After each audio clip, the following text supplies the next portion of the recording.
Alam mo ba na ang pinakamalaking bus company sa buong Pilipinas nagsimula lang sa isang maliit na jeepney na bumibiyahe sa Bacolod noong 1968? Isang 14 na seater jeepney lang, pero ngayon, may higit sa 800 bus, libu-libong empleyado, at milyong pasaherong hinahatid araw-araw sa Visayas at Mindanao. Ito ang kwento ng Bulacar Transit Incorporated, isang tunay na alamat sa larangan ng transportasyon. Isang pamilyang may pangarap, isang negosyong pinalago ng tiyaga at pagsisikap. Paano sila nagsimula? Ano ang sikreto ng kanilang tagumpay? Magandang araw mga kadani, kung mahilig ka sa mga ganitong content ay huwag mong kakalimutan mag-subscribe para updated ka sa mga upcoming videos pa na aking gagawin. Maraming salamat mga kadani. Sa tulong ng isang 14-seater jeepney, sinimula ni Dr. Ricardo Yanson Sr. ang kanyang paglalakbay sa mundo ng negosyo. Isang taong mahilig sa makina at may malasakit sa paggawa ng sasakyan, si Ricardo ay hindi natakot magsimula sa maliit. Habang siya'y abala sa pag-aayos at pagbuo ng mga jeepney, ang kanyang asawa na si Olivia Yanson, isang lisensyadong nurse, ay buong pusong isinantabi ang kanyang propesyon upang suportahan ang negosyo. Siya ang nagsilbing kolektor.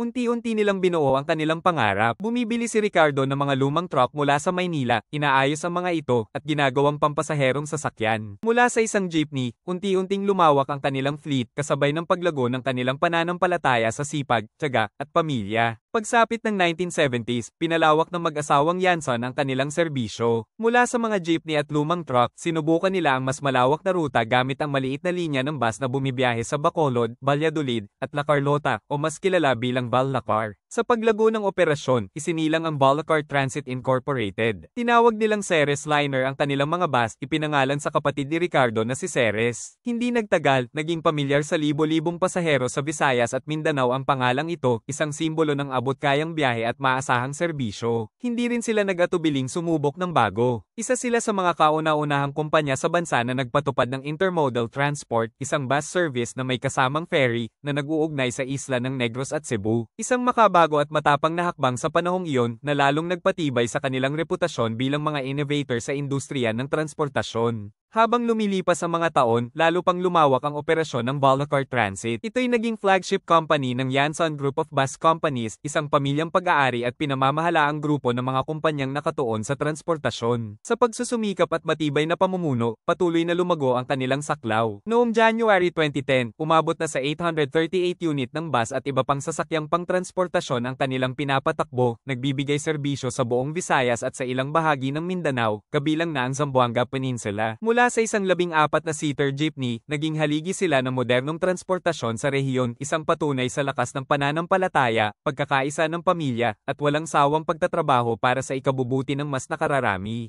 Sa pag-ikot ng panahon, dumating din ang oras ng pamamahinga. Pumanaw si Dr. Ricardo Yanson Sr. sa edad na 86, iniwan niya ang isang pamana ng sipag, dedikasyon, at malasakit sa kanyang pamilya at sa milyon-milyong Pilipinong umaasa sa maayos na biyahe araw-araw.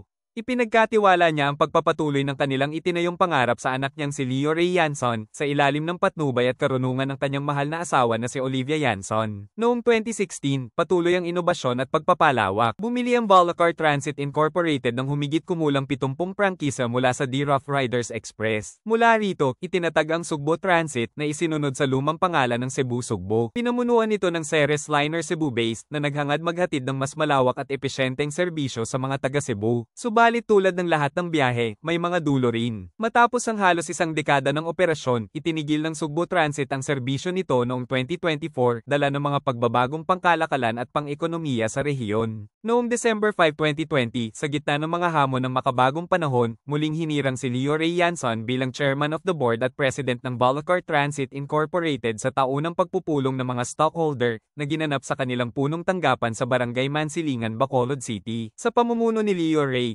patuloy na lumawak ang saklaw at kapasidad ng Yanson Group. Umabot na sa higit 4,800 na bus units ang kanilang pinapatakbo, na may 18,000 na empleyado at nagseserbisyo sa humigit kumulang 700,000 pasahero araw-araw. Isang napakalaking tagumpay na nagtala sa kanila bilang pinakamalaking transport company sa buong Pilipinas. Sa bawat biyahe ng Ceres Liner, Sugbo Transit, at iba pang sangay ng Yanson Group, dala nila ang layunin ng kanilang mga tagapagtatag, ang maghatid ng ligtas, maaasahan, at makataong transportasyon sa bawat Pilipino. Pilipino. Sa kabila ng mga tagumpay at hamon, nananatiling matatag ang Bulacar Transit Incorporated sa ilalim ng pamumuno ni Leo Ray Yanson. Patuloy nitong tinutupad ang layunin nitong maglingkod sa sambayan ng Pilipino araw-araw. Mula sa isang 14-seater jeepney noong 1968, lumago ito bilang pinakamalaking bus company sa buong bansa, isang pamana na binuo sa pawis, tiyaga, at determinasyon ng mag-asawang Dr. Ricardo Yanson Sr. at Olivia Yanson. Isang tunay na kwento ng tagumpay ng pamilyang Pilipino na patuloy na bumibiyahe, hindi lang sa mga lansangan ng Visayas at Mindanao, kundi sa puso ng bawat pasaherong kanilang pinaglilingkuran.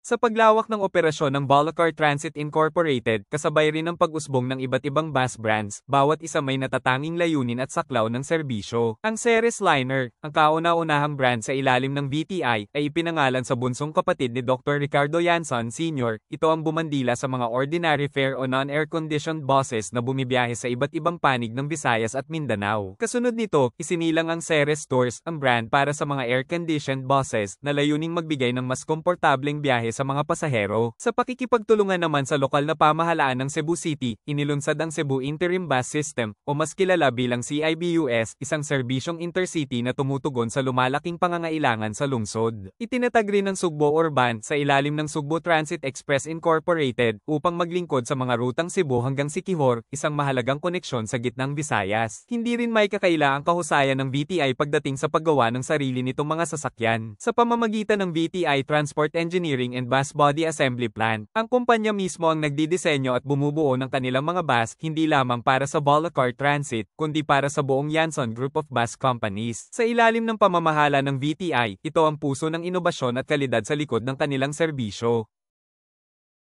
Ang una sa mga pangunahing subsidiaries ng VTI sa Mindanao ay ang Rural Transit of Mindanao Incorporated, o mas kilala bilang RTMI. Itinatag ito noong 1990s bilang bahagi ng pagpapalawak ng Yanson Group sa Northern at Eastern Mindanao. Makikita ang mga bus ng RTMI sa mga lungsod ng Cagayan de Oro, Bukidnon, Iligan, Butuan, at Karatig lugar. Kalaunan, isinama rin dito ang ilang dating ruta ng Bachelor Express upang magkaroon ng mas maayos na regional transport network. Ngayon, RTMI ang isa sa mga pinakamalaking provincial bus company sa buong Mindanao. Ang ikalawa ay ang Ceres Transport Incorporated, o CTI, na itinatag noong 2009. Hindi ito katulad ng Ceres Liner na nakabase sa Visayas, dahil ang CTI ay nakabase sa Luzon, lalo na sa Metro Manila. Ang CTI ang siyang nag-ooperate ng mga ruta mula Cubao, Pasay, at Alabang, patungong Batangas, Laguna, Quezon, at Bicol Region. Bagamat nakabrand pa rin bilang Ceres, ito ay hiwalay na kumpanya at nakatutok sa mga Luzon provincial routes. Dito unang pinasok ng Yanson Group ang malawak na merkado ng Luzon. Ang ikatlong subsidiary ay ang Southern Star Bus Transit Incorporated, na opisyal na naging bahagi ng Yanson Group noong 2011. Ito ang naging bunga ng pagkuha ng Yanson Group sa isang local bus company sa Bohol na dating kilala bilang St. Jude Transportation. Sa ilalim ng bagong pangalan, ang Southern Star ang naging dominant provincial bus operator sa buong Bohol na bumibiyahe sa mga lugar tulad ng Tagbilaran, Tubigon, Ubay, at iba pang bayan. Layunin ng pagbabagong ito ay mapaganda ang serbisyo sa Bohol at maitaas ang antas ng transportasyon sa isla. At ang ikaapat ay ang Mindanao Star Bus Transport Incorporated, na itinatag noong 2015 matapos bilhin ng Yanson Group ang Wine Express. Ang Wine noon ang kauna-unahang bus company na nag-uugnay sa Davao at Cotabato, ngunit kinailangan itong i-rebrand para sa mas maayos na operasyon. Ngayon, ang Mindanao Star ay nagseserbisyo sa Central at Southern Mindanao, kabilang ang mga lungsod ng Davao, General Santos, Kidapawan, Coronadal, at Cotabato City. Ito ang pangunahing paraan ng Yanson Group para i-standardize ang serbisyo sa mas sensitibong bahagi ng Mindanao. Sa likod ng bawat bumubusina sa kalsada, sa bawat pasaherong nakasakay pauwi sa probinsya, at sa bawat terminal na abot hanggang Visayas at Mindanao, nandoon ang kwento ng Bulacar Transit. Isang kwento ng sakripisyo, ambisyon, at pamana. Mula sa isang maliit na jeepney sa Bacolod, naging dambuhalang transport empire ito na bahagi na ng araw-araw na buhay ng milyong Pilipino. Dahil sa Bulacar Transit, hindi lang tao ang inaabot, kundi pati pangarap, kinabukasan, at koneksyon ng bawat Pilipino. Ito ang kwento ng Bulacar Transit Incorporated.